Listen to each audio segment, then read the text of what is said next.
Mesdames, Mesdemoiselles, Messieurs, je voudrais vous souhaiter un bon appétit pour ceux qui sont à table. Je voudrais vous remercier de votre fidélité. Et puis, je ne saurais vous inciter davantage à mollir sur la consommation d'alcool parce que nous recevons un spécialiste de la production, de la conservation, j'allais dire de l'adoration du rhum, Michel Fayad. Bonjour. Bonjour, Eddie. Merci beaucoup d'avoir accepté notre invitation. Alors, je sais que vous êtes une bête médiatique parce que vous êtes sur tous les plateaux, tous les écrans, toutes les radios. J'ai compté, hein, au cours des 12 derniers mois, vous étiez non, pas moins de invités ou témoignages ou interviews entre France Antilles, Martinique la première, RCI, en fait tous nos confrères et ATV, pas moins de 20 fois. C'est quoi cette espèce d'envie de communiquer en permanence? Il y a des gens qui doivent vous détester à l'idée que vous passez tout le temps à la télé, eux jamais. Non, c'est parce que personne ne veut le faire. Le rhum pose un problème. C'est un sujet tabou. Un problème d'alcool, un problème historique, un problème mémoriel, énormément de problèmes partout. Et c'est vrai que parler du rhum, effectivement, sans tomber dans, disons, dans la mauvaise conscience, dans le ressentiment ou dans la rancœur, c'est très compliqué. Donc aujourd'hui, évidemment, on va aborder tous ces sujets-là sans langue de bois. On est bien d'accord? Sans langue de bois, absolument. Bon, alors, je rappelle que vous êtes le directeur du musée du rhum, Saint-James. Bon, vous multipliez les casquettes. Hein. Alors, vous appartenez, sans que ça soit mal interprété, à un grand groupe qui est le groupe COFEP, on va appeler ça comme ça, ou le groupe Caillard. Voilà, exactement. Voilà, la Martiniquaise. La Martiniquaise, Bardinet, enfin, toutes les appellations possibles, qui possède les marques suivantes, Saint-James, De Paz, Dillon, Bali, Dillon, entre autres, qui fait même du rhum pour d'autres. Pour d'autres, pour beaucoup d'autres. On le dit ou on le dit pas? On a le droit de le dire ou pas? Est-ce qu'on va pas leur casser la baraque en disant... Ouais, non, à mon avis, il vaut mieux ne pas le dire.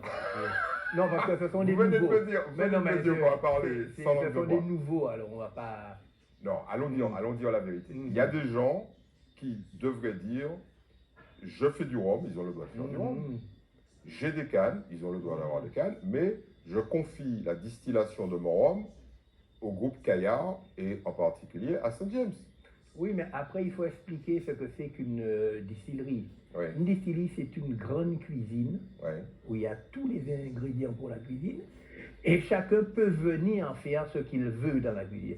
Dans une cuisine, vous venez faire des pizzas, si vous voulez, vous faites des crêpes, si vous voulez, vous faites du fast-food, ou vous pouvez faire de la gastronomie. Alors, allons citer les marques, parce que moi, je suis là pour la transparence budgétaire.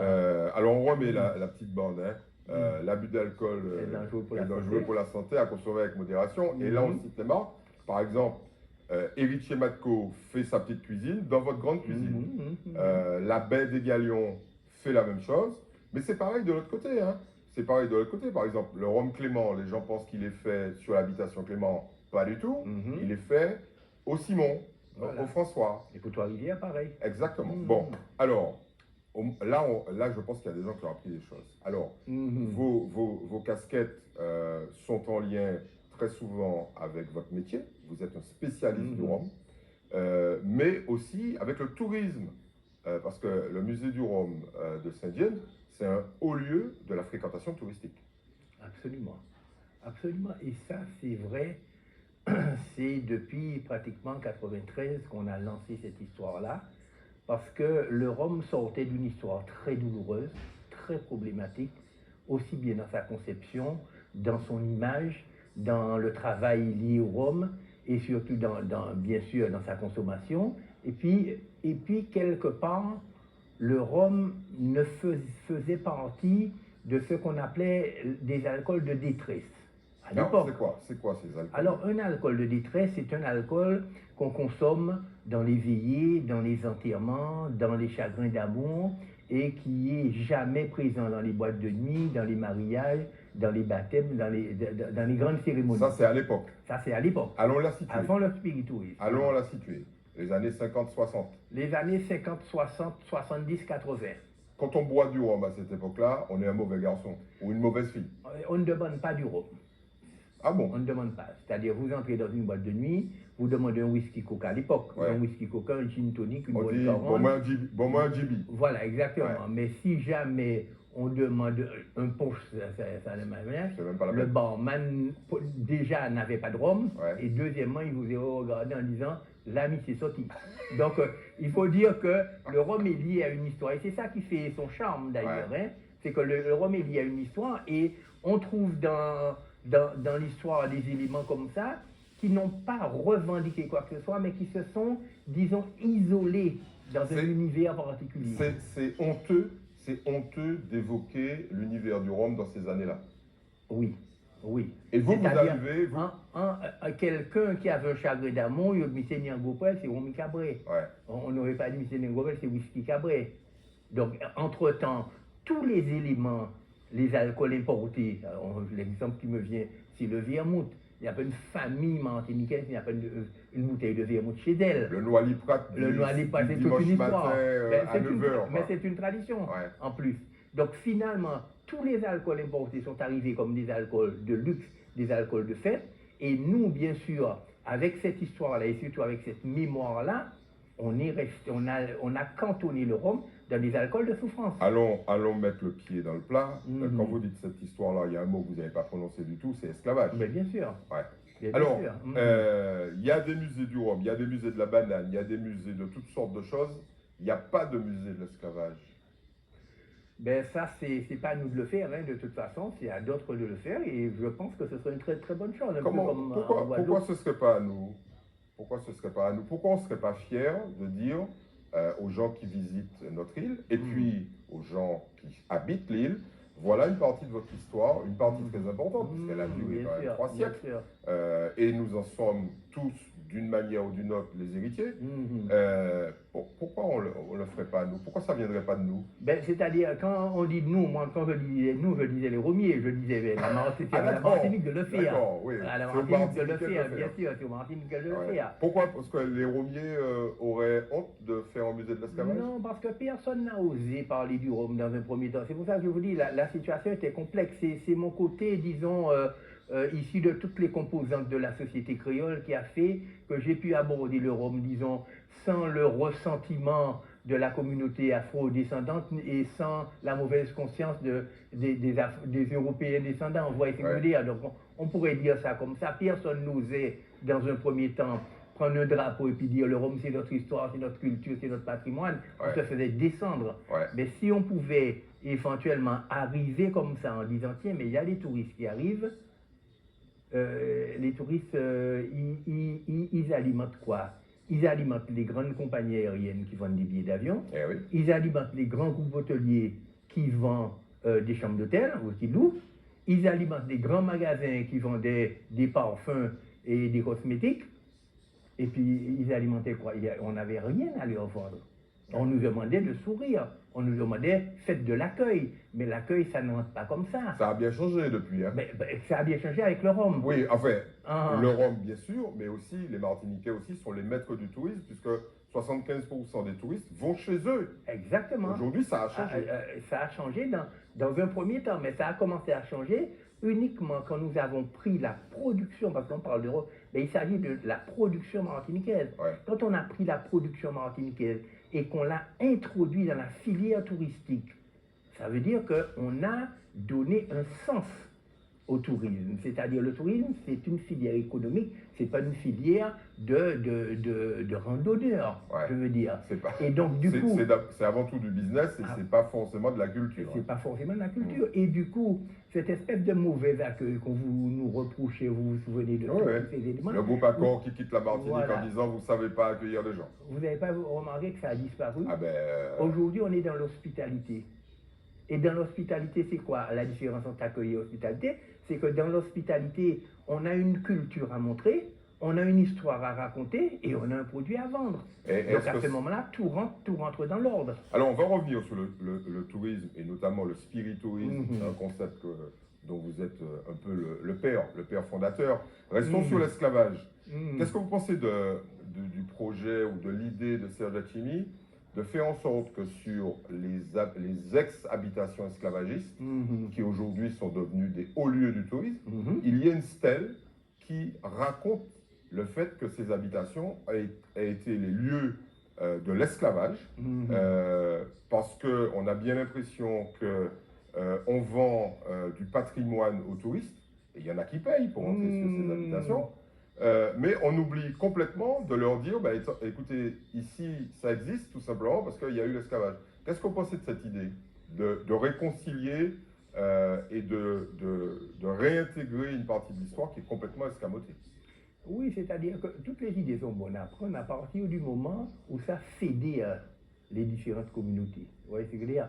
C'est-à-dire qu'il n'est pas question de mettre les uns face aux autres, il est question de fédérer, d'accord? Et pour vous montrer un exemple de fédérer des communautés, on parlait du Rhum qui a repris ses lettres de noblesse et aujourd'hui, chacun revendique le Rhum. Et ce phénomène assez bizarre, toutes les communautés revendiquent le Rhum comme étant leur patrimoine. Ça, c'est la première fois qu'on a vu ça. Personne ne revendique ni la banane, ni quoi que ce soit comme leur appartenant. Tandis que là, on a une espèce de jonction qui se fait, parce que beaucoup ont essayé de faire des rapprochements avec des associations, avec des chansons, avec des livres, vous voyez ce que je veux dire.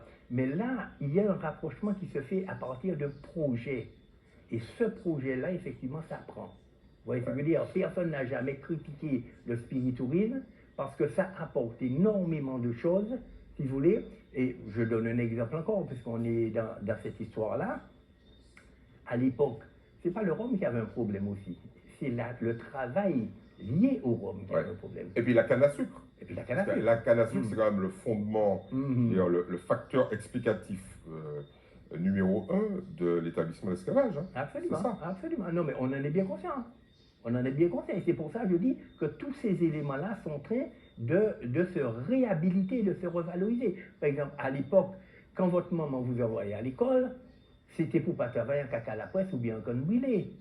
Bon, après, quand on travaillait à l'usine, même si on avait quelqu'un qui avait bac plus 3 ou 4, il ne voulait pas travailler à l'usine parce qu'on l'a envoyé à l'école justement pour ne pas rentrer, pour ne pas retourner là.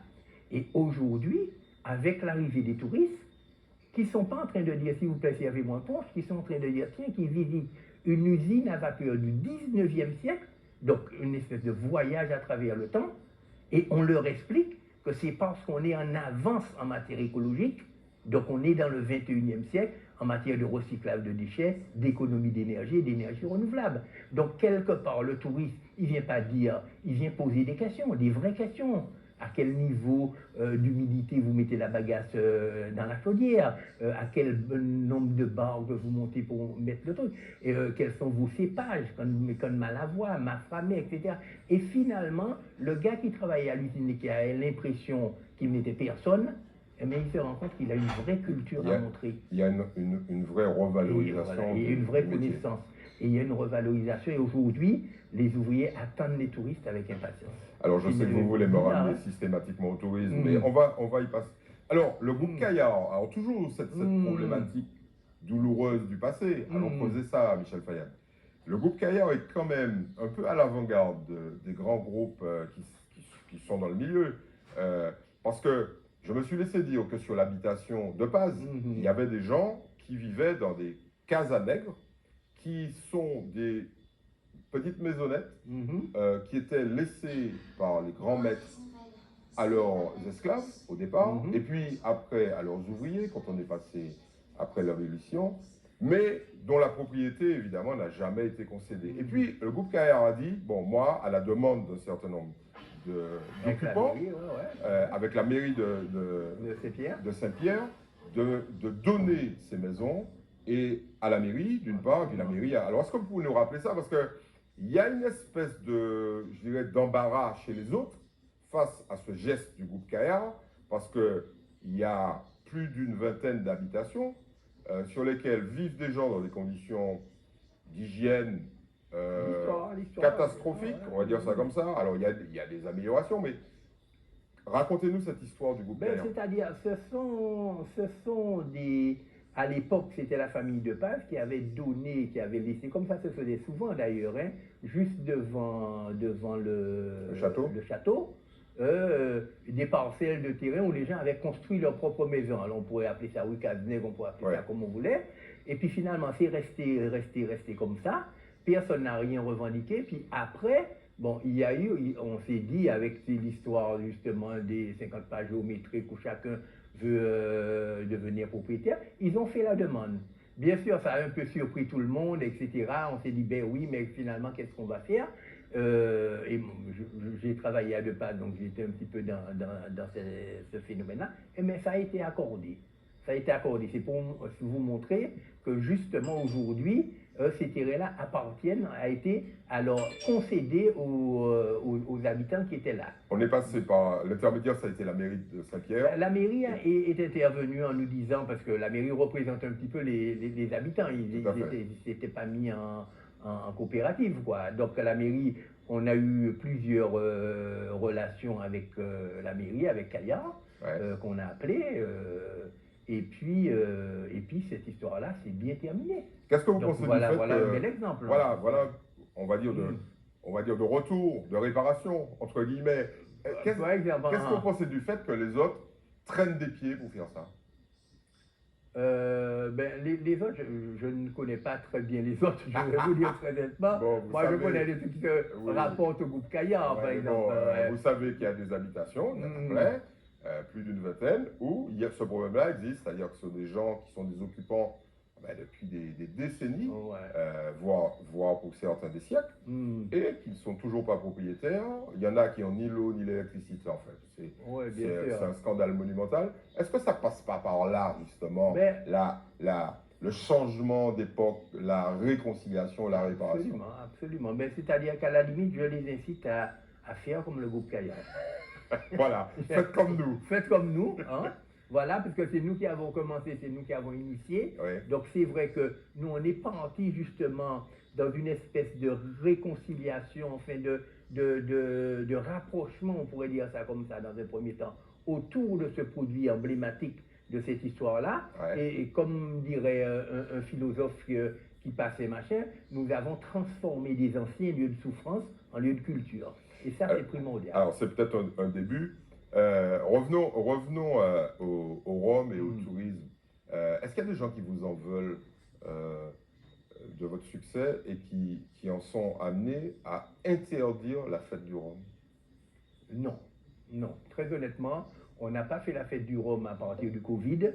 On n'a pas encore repris, mais bon, ça viendra certainement parce que, en fait, il ne faut pas oublier qu'on est sur le site Céveso quand même. Oui, mais bon, on me dit que certaines autorités ne sont pas favorables au fait que vous fassiez la fête du Rhum. Ah non, pas du tout. Pas du tout. Non, tout le monde est d'accord. Tout le monde est d'accord. Simplement, il y a eu, comme je vous dis, 2020, on ne l'a pas fait. 2021, on ne l'a pas fait. 2022, on nous a plus ou moins expliqué qu'il y avait beaucoup d'insécurité autour du Nord, etc. Et c'est vrai alors, pas parler la langue de bois. Il y a des autorités nationales qui vous ont dit, Michel Fayad, dans l'État, pas ni fête du Rhum. Pour toutes sortes. Alors moi j'ai vu les documents pour toutes sortes de raisons plus ou moins fallacieuses. Est-ce que oui ou non, on aura droit à la fête du Rhum en 2023? Je le pense. En tout cas, on va se battre pour ça. Ah, oui, vous allez vous battre. Bon, tout le monde n'est pas d'accord.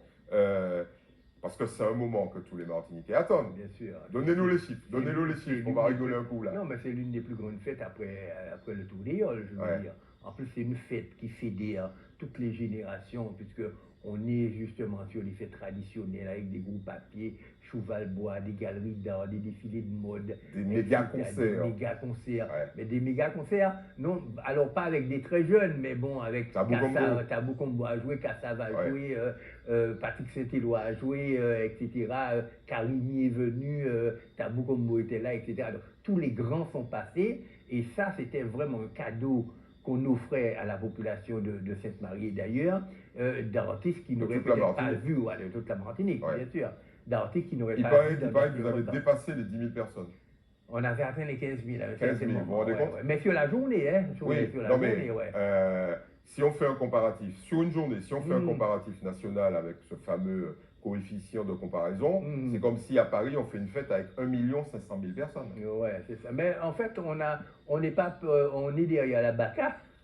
pour vous donner un exemple, au Vauclair, Au et Vauclair. on est derrière le Tour des Yoles, n'importe quelle étape du Tour des Yoles fait ça. Ouais. Et puis, on est, je veux dire, eh bien, le carnaval, n'en parlons même pas, je veux dire. Alors restons sur cette Mais c'est histoire. vrai que le côté fête du rhum, la connotation rhum faisait, ouais, il y a du rhum qui circule.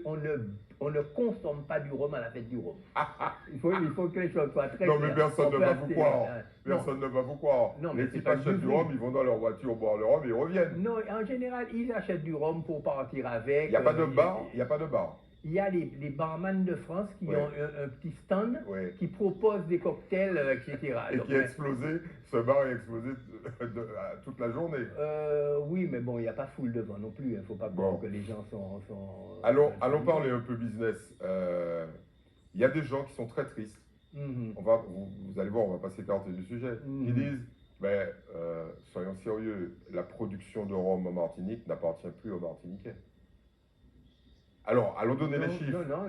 70%, En fait, 70% de la production en volume Mhm. appartient grosso modo à deux groupes. Le groupe Caillard, qui est le groupe le plus puissant. À trois groupes. Ouais. Attendez, Mhm. voilà. Mhm. J'ai dit 70%. Mhm. Deux groupes. Le groupe Caillard, qui est le plus puissant. Mhm. Ok, c'est d'ailleurs le premier groupe européen, on va dire ça comme ça, en matière de rhum, et puis Mhm. de manière plus globale de spiritueux. Mhm. Il y a un deuxième groupe qui possède trois marques emblématiques de la Martinique, c'est le groupe Campari, qui est un groupe italien. Ouais. Caillard, c'est un groupe Mhm. français. Mhm. Campari, donc Campari, c'est Italien, l'Ammonie, la monnaie de Trois-Rivières. Trois-Rivières, Mhm. et puis Duquesne. Duquesne. N'oubliez pas Le Duquesne. rhum les plus vendus. Ah, Tout à n'oubliez fait, pas oui, Duquesne. Et puis, 30% se partagent, on va dire ça, entre trois groupes. Le plus emblématique, c'est le groupe Bernard Ayotte. Mhm. Il y a aussi le groupe de José Ayotte, le Mhm. groupe HSE, Habitation Saint-Étienne, et puis Nesson. Grosso modo, les gens qui regardent ça disent, de toute façon, c'est fini, c'est pas nous qui dirigé Rome la Martinique. Non, moi je ne vois pas ça comme ça. Le problème, c'est que vous avez plein de vignobles à Bordeaux qui appartiennent à des Australiens, Ou à des Chinois. ou à des Chinois, ou à des Ouais. Japonais. Oui, mais bon. Mais le problème, c'est quoi? C'est que c'est un produit qui est fait en Martinique, Ouais. d'accord, par des Martiniquais, d'accord, qui ne pourra pas être délocalisé, puisque c'est une appellation d'origine contrôlée, et qui reçoit des touristes qui alimentent justement l'économie martiniquaise, et qu'il y ait des groupes français ou étrangers qui s'intéressent au rhum, pour nous, c'est une excellente chose. Alors, Parce ils que ne ça veut s'intéressent dire- pas seulement, ils les achètent, ils les valorisent. On va parler de ça Voilà, dans la deuxième partie de absolument, l'émission. absolument. Alors, donnez-nous les chiffres. Aujourd'hui, c'est quoi la production de rhum en Martinique? On est très honnêtement entre 14 et 15 millions de litres de rhum produits en Martinique. Ça fait beaucoup de litres par habitant. Hein. Ça fait beaucoup de litres par habitant, mais ça justement avec une grosse consommation, parce que ça fait beaucoup de litres pour les 350 ou 400 000 Martiniquais. Alors, Mais il y a 1 million de touristes qui viennent. alors non seulement il y a 1 million de touristes, qui mais partent alors, avec, allons essayer de donner les chiffres. Quelle est la part de la production qui est exportée?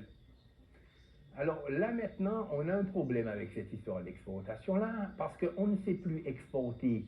Est-ce que ça veut dire le rhum qu'on va vendre en métropole ou Dès qu'il franchit dans les une frontières, dès centaine qu'il de franchit pays? la frontière. Oui, mais les touristes, ils franchissent la frontière avec des bouteilles de rhum. Ah oui, non mais bon, si on commence... Non, ouais. mais le problème, c'est quoi? C'est qu'aujourd'hui, on est capable de nous dire, oui, mais on ne peut pas faire de statistiques ethniques.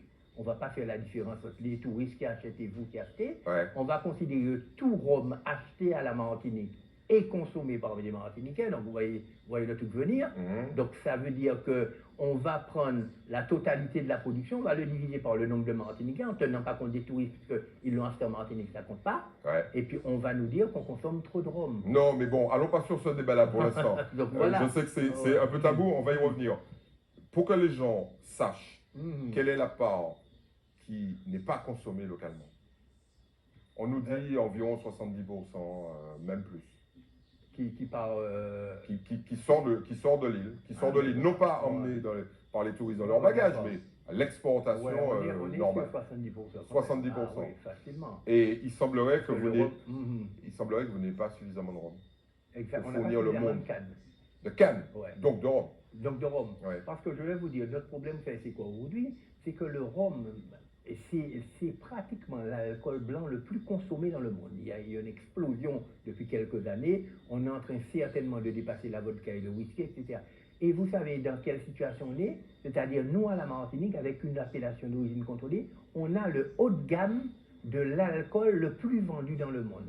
Donc, Fantastique. Ben, c'est fantastique. Ouais. Donc aujourd'hui, tout le monde est sur le pont pour voir comment on peut développer cette affaire-là.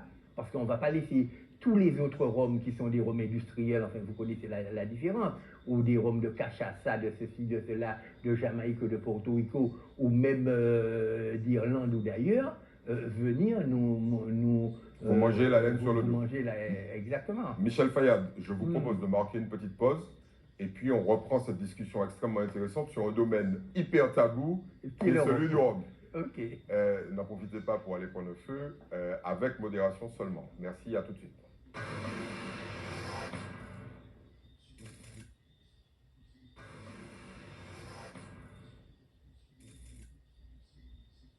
Alors, pour qu'on ne nous accuse pas d'incitation à la consommation brutale, je vous répète, la consommation de rhum est dangereuse pour la santé. La consommation effrénée, donc attendez modération pour boire ce petit feu. Alors, Michel Fayad, on a traité de pas mal de choses. On a traité des gros groupes qui contrôlent la production martiniquaise. Il ne faut pas oublier qu'il y a un certain nombre de petits aujourd'hui qui développent, qui poussent comme des champignons. Ouais, il y a des producteurs de rhum partout. Au Marin, à Gand-Rivière, à Tartane, à Trinité, bientôt au Carbet, il y en a. Donc ça veut dire que le spiritualisme est dans une pente montante. Ascendante, oui.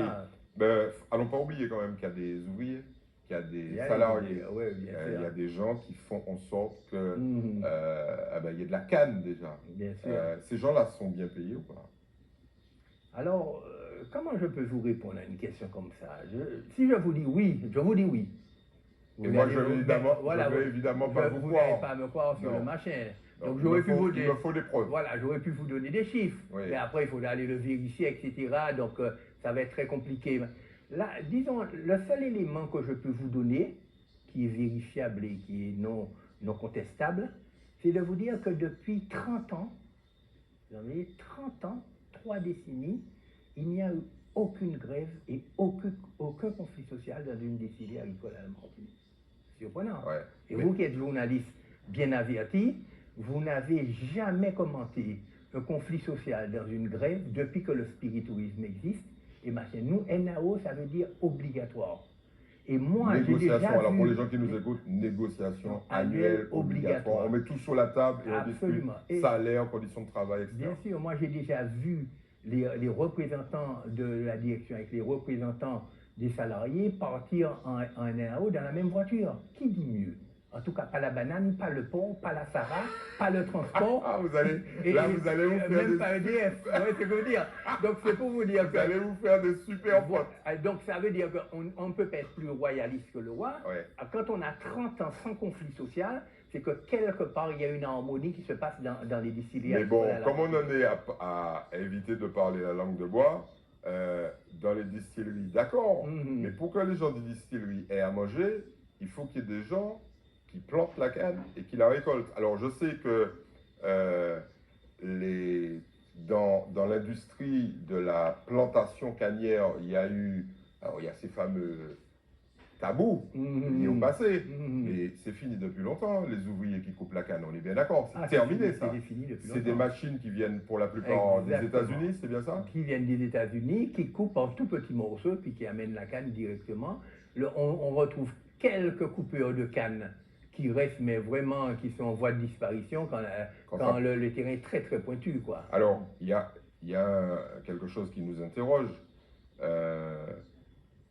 c'est cette problématique de la transformation de champs de bananes en champs de canne, puisque vous venez de nous dire qu'on n'a pas suffisamment de canne pour faire face à la demande de rhum dans le monde entier, et donc il y a un certain nombre de propriétaires de surface de bananes qui transforment leur champ en champ de canne, mais en sachant que c'est une catastrophe sur le plan de l'emploi, parce que les chiffres sont les suivants, semble-t-il.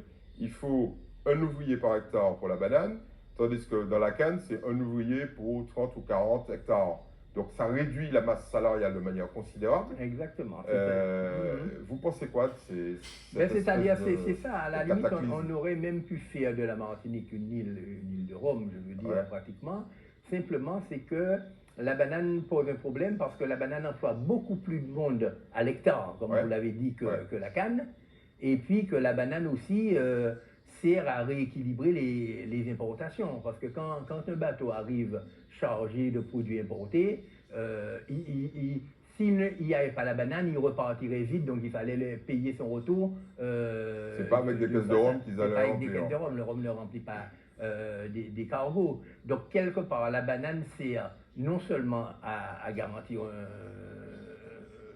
une masse salariale, et puis de l'emploi. Voilà, de l'emploi et puis le côté social qui tient la route, mais aussi il y a, je veux dire, les retours de bateaux qui sont payés, on pourrait dire, par la banane, quoi. Alors, il y a une autre problématique autour de l'agriculture, parce que vous êtes un industriel, mais vous dépendez directement de l'agriculture. Il y a le fait qu'il y a une absence de main-d'œuvre locale et que les bananiers, mais aussi les autres spéculations, demandent au préfet de régulariser les travailleurs immigrés qui sont arrivés ici clandestinement pour la plupart. Est-ce que vous touchez à cette problématique-là dans le Nord? Est-ce que vous voyez que c'est une problématique majeure? Non, parce que nous, en fait, à l'époque, je ne sais plus si ça se fait vraiment depuis quelques années, j'en ai pas vu beaucoup. À l'époque, quand on faisait venir un coupeur de canne de Sainte-Lucie ou d'Haïti, etc., il était régularisé, il était déclaré. C'était pas un gars qui arrive comme ça et puis qu'on met dans un champ de bananes. Donc il était déclaré, il venait travailler, il passait un temps, il était nourri, logé d'ailleurs sur place et il repartait, etc. en tout bien, tout honneur. Il n'y avait pas de litige à ce niveau-là. Parce que c'est ça l'avantage. Quand vous avez des grands groupes qui traitent de cette façon-là, ces grands groupes-là ne se permettent pas de faire tout et n'importe quoi à ce niveau-là, quoi. Mais la réalité est tout autre aujourd'hui. Alors, ils ne viennent pas couper de la canne, mais ils travaillent par exemple dans la banane ou dans les cultures vivrières, maraîchères, etc. Et ça vous préoccupe ou pas?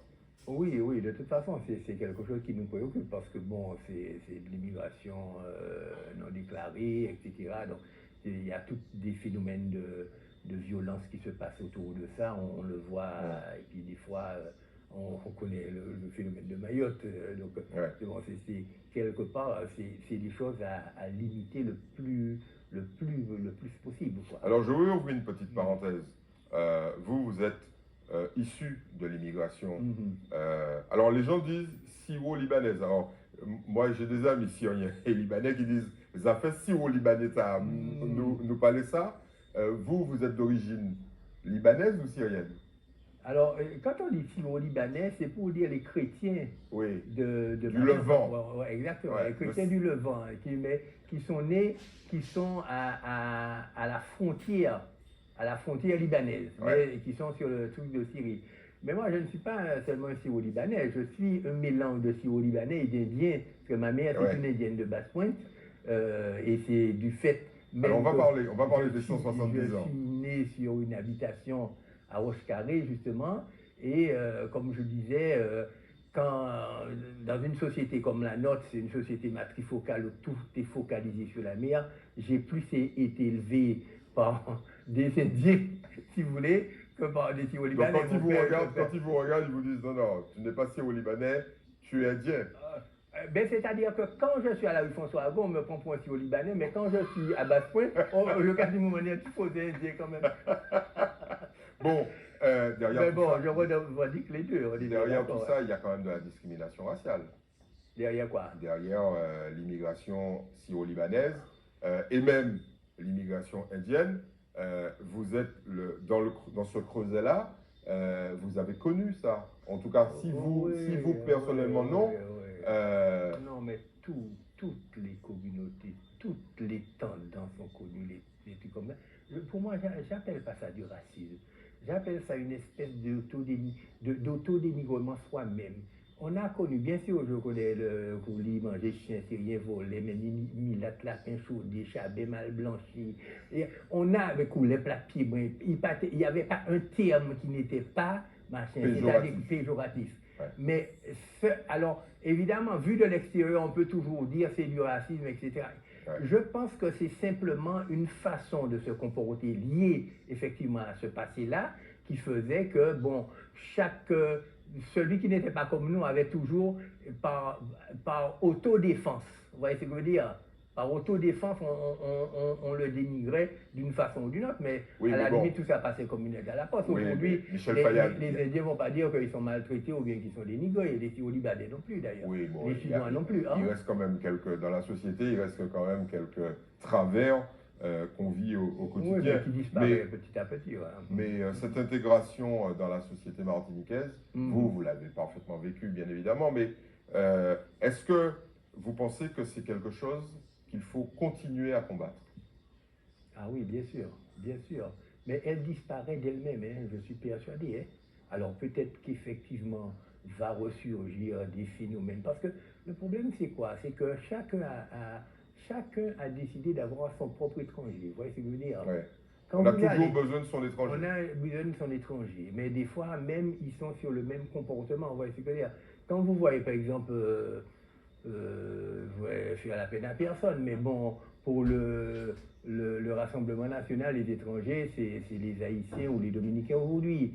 Bon, pour les rouges, verts, noirs, les étrangers, c'est les métropolitains. Vous voyez ce que je veux dire? Mais quelque part, chacun décide qu'ils ont un problème avec l'étranger, mais l'étranger n'est jamais le même pour la même personne. En fait, tout le monde est étranger pour quelqu'un. Tout le monde est étranger, mais surtout l'histoire nous le montre. Hein. Ouais. Vous savez dans quelles conditions les Indiens sont arrivés ici. Ils ont cassé un petit peu les revendications des Noirs qui venaient de se libérer, et donc on les a pris à partie, etc. Donc voilà comment ça s'est fait. Bon, après, il y a eu les mulâtres quand ils sont mélangés. Bon, voulant être plus blancs que blancs, ils ont un peu dénigré les Noirs, etc. Ce qui a fait que le nom mulâtre aujourd'hui est associé non pas à la couleur de peau, mais plus au comportement et à la richesse. À la richesse sociale. Donc tous ces éléments-là, vous savez, on est dans un magma de machin, et d'ailleurs, moi je pense que c'est très très intéressant pour des sociologues ou machin d'étudier ça. On est dans, et vous, quand vous voyez ça, une socioclinique, comme on dit. Un hôpital psychiatrique à ciel ouvert. Bon. Mais bon, où tout se passe quand même relativement. Alors, moi, j'aimerais revenir un peu à votre parcours, parce que quelqu'un qui démissionne de l'éducation nationale, alors moi, j'en ai cherché, j'en ai pas trouvé beaucoup. Il faut un sacré culot quand on est, comme vous, fonctionnaire patenté avec une carrière garantie, de dire, bon, stop, ça suffit. C'est-à-dire qu'en fait, je suis né sur une habitation, je l'ai dit, donc avec dévasté par l'alcool, on est bien d'accord. J'ai vécu une grande partie de mon enfance avec mes parents dans un magasin, donc j'ai une culture d'entreprise, commerciale, d'accord. J'ai fait des études d'histoire parce que ça m'intéressait, donc finalement je me suis retrouvé dans l'enseignement, et puis après, quand je me suis rendu compte que l'enseignement, ça veut dire quoi? Ça veut dire que je rentre à 6 ans à l'école, et puis je sors à 60 ans. Et puis c'est le travail, moi, c'est moi sorti dès l'école là, moi, j'étais comme devant tableau. C'était automatiquement, quand on a une culture d'entreprise, on se dit, je ne peux pas quand même passer ma vie dans le même environnement, comme ça, en voyant des élèves changer. Bon, c'est vrai que je n'avais pas cette fibre-là. Donc, qu'est-ce que j'ai fait? J'ai démissionné, j'ai été faire un BTS tourisme, et c'est ça qui m'a amené à ça. Donc, du coup, j'avais l'habitation en moi, j'avais le commerce en moi, j'avais l'histoire en moi et j'avais le tourisme. Et donc finalement, ça a donné le spiritourisme. Le spiritourisme. Alors, on va parler du spiritourisme. Il y a des gens qui ne sont pas trop d'accord avec cette histoire de spiritourisme parce qu'ils disent, alors vous voyez le raccourci, spiritourisme égale Rome, Rome égale canne à sucre égale esclavage. Bon, ça revient régulièrement, vous ne prêtez même pas attention à ça, vous dites, le spiritourisme, c'est la garantie d'une filière à la fois de production, bien évidemment, en termes d'image, de notoriété et de valeur ajoutée, mais aussi d'une contribution touristique qui, pour une fois, a un sens. Absolument. Je dis simplement que le spiritourisme, c'est la réhabilitation, c'est la revalorisation des métiers de la canne, du sucre et du rhum et du produit en lui-même, issu d'une histoire douloureuse, mais qui aujourd'hui représente, si vous voulez, un, un élément, disons, valorisant de la culture martiniquaise, parce que c'est un produit de luxe aujourd'hui. Donc on pourrait dire que, quelque part, le spiritourisme, c'est l'exemple type de ce qu'a pu produire, malgré tous les éléments historiques très compliqués, ce qu'a pu produire la Martinique en termes de valorisation de quelque chose. C'est un sacré paradoxe quand même. On sort d'une période noire, sans jeu de mots, extrêmement dure, d'exploitation et d'esclavage, et puis on arrive à un produit de luxe et des touristes qui en font la publicité dans le monde entier. Compliqué hein, à expliquer et à valoriser. Compliqué, c'est-à-dire, sinon on fait quoi? Sinon on devient, c'est-à-dire que les métiers valorisants, ce serait fonctionnaire, ce serait vendre des parfums, ce serait travailler dans les grands hôtels ou bien dans les compagnies aériennes. Est-ce que ça c'est valorisant? Un pays qui se respecte, c'est un pays qui produit quelque chose, qui a quelque chose à partager au monde. Un pays qui ne fait que du service. Parce que si vous ne faites que du service, bientôt vous êtes envahi par un certain nombre de gens qui viennent faire le service mieux que vous. À votre place, et moins cher. Et moins cher. Vous voyez ce que je veux dire? Donc à partir du moment où vous avez un produit comme celui-là, qui représente en fait, vous voyez ce que je veux dire, qui représente le pays en lui-même, parce que le cognac, vous voyez que la région de Cognac n'est pas fière de son cognac, la région de Champagne n'est pas fière de son champagne, ou quand vous allez en Écosse, mais vous arrivez dans un univers de whisky. Ces gens-là ont fait de leurs produits, ce qui est très intelligent d'ailleurs, ils ont fait de leurs produits un élément touristique de premier plan. Nous, dans les îles, qu'est-ce qui se passe? Et qui s'est passé pendant très longtemps et pourquoi personne ne comprenait? C'est que nous, on nous a demandé tout simplement de vendre du soleil, du sable et puis de l'eau en mer.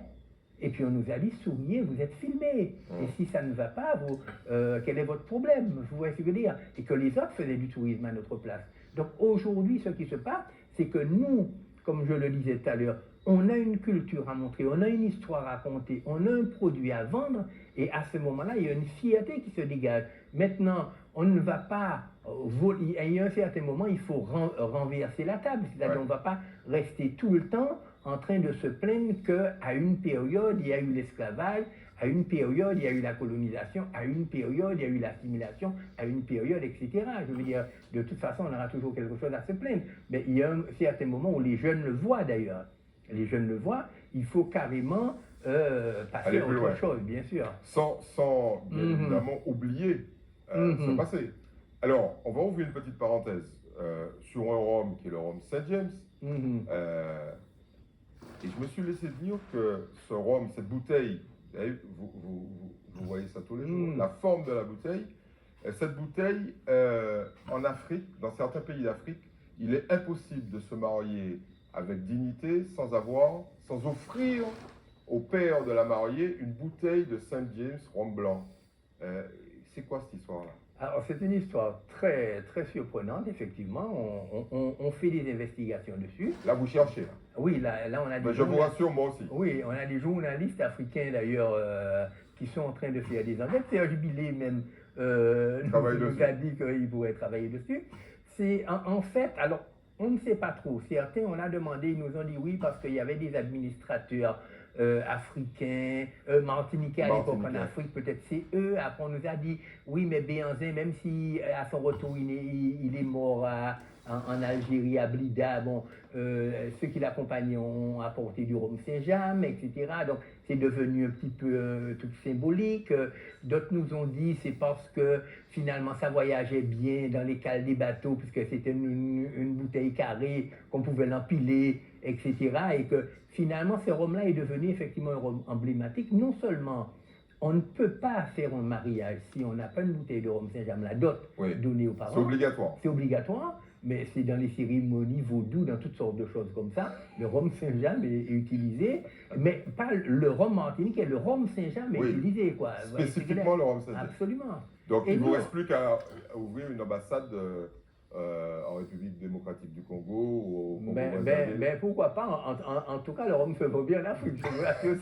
Ici, même s'il ne se vend pas deux. Et alors, nous, on a une interprétation un petit peu, disons, poétique, quoi. On se dit, tiens, c'est surprenant, peut-être que les Africains estiment qu'ils ont envoyé leurs enfants dans les îles, etc. Là, vous allez vous faire taper sur les doigts. Dans des conditions machin, et qu'aujourd'hui, on leur envoie le produit de cet esclavage. Ouais. Mais il faut vous dire que nous aussi, on a des idées sur le tourisme, hein, parce qu'on n'est pas seulement, on n'est pas là en train de se dire, bon, on va vendre du rhum, etc. Mais on voudrait aussi participer justement au développement du tourisme, parce que, alors, je le dis entre guillemets, ça va faire toujours penser qu'il y a de la prétention, mais j'ai reçu la médaille d'or du tourisme il y a très longtemps, non pas pour le rhum simplement, mais pour tout ce qu'on essaie de développer en matière touristique. Vous êtes en train de nous dire que peut-être que le groupe Caillard, parce que je sais que bientôt il y a une transmission de relais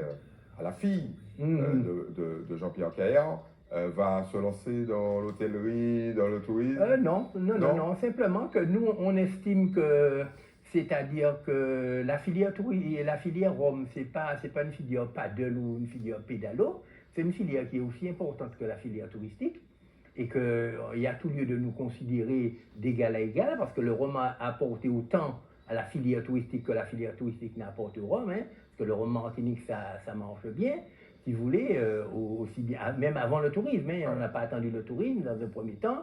Et puis, moi je le disais dernièrement à la présidente du comité martiniquais du tourisme, que bon, nous on a Di Geronimo, une dame très, très gentille, très sympathique, que j'ai rencontrée. Je disais, bon, on a 17 millions de bouteilles de rhum qui sortent par année, qui sont vendues dans une centaine de pays.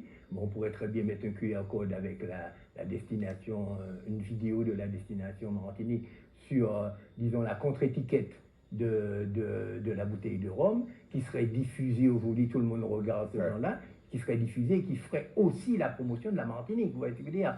Donc ça, c'est très important. Ce que vous voulez faire, c'est une espèce de synergie. Une espèce de synergie entre un rhum qui est vendu dans une centaine de pays et une destination qui essaie justement de trouver de nouveaux marchés. Par ce biais du rhum-là, on pourrait avoir une belle communication. Maintenant, il faudrait que ce soit des échanges, hein, on est bien d'accord. Bien évidemment. Le comité martiniquais n'a jamais tiré une campagne publicitaire comme Martinique Terre de Rhum. Ouais, je veux dire. Vous allez vous faire des potes.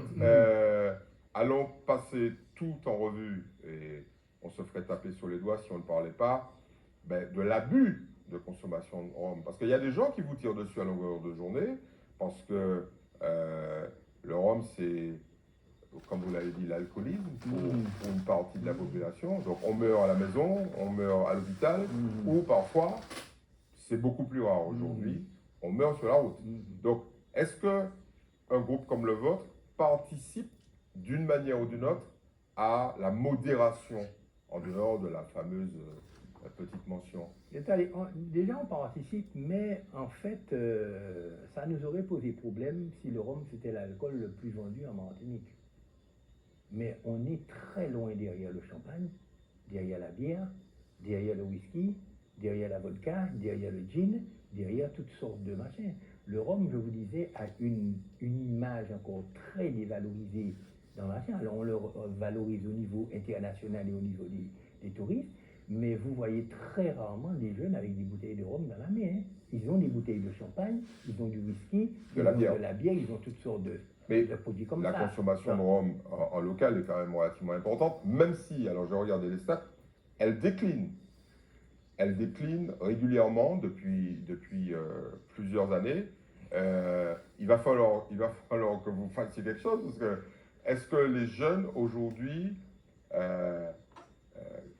contribuent de manière significative au chiffre d'affaires des producteurs de rhum sur le plan local? Pas du tout. Déjà on n'a pas de statistiques sur la consommation de rhum, parce que comme je vous disais, on ne fait pas de statistiques ethniques en pays français, et donc on mélange tout ce qui est vendu en Martinique comme étant consommé en Martinique. Donc la partie des touristes qui achètent du Qui rhum, exportent dans leur bagage.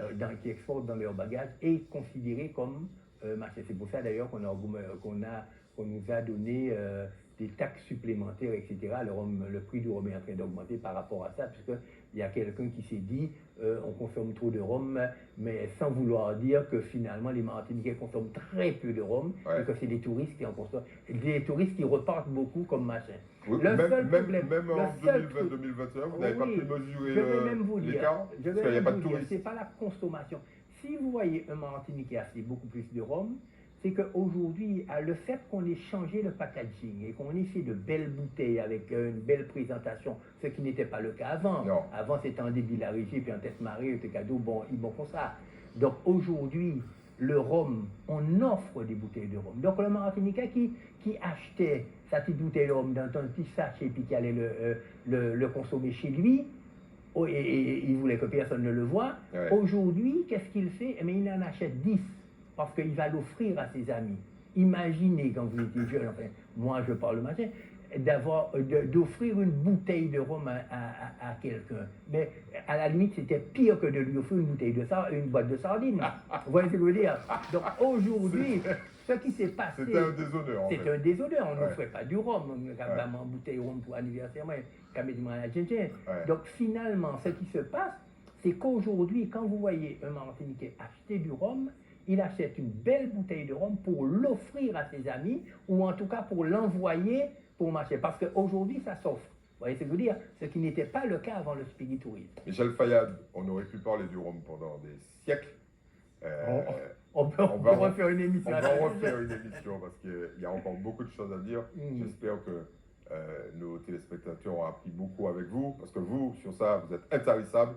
Je voudrais vous remercier d'avoir accepté notre invitation. C'est moi, c'était dangereux. C'était dangereux. C'était dangereux. On refera une émission parce qu'il y a encore beaucoup de choses à creuser. Il y a beaucoup de choses à creuser, ouais. Merci beaucoup et à très bientôt. Je voudrais vous remercier de votre fidélité et je vous dis à la semaine prochaine.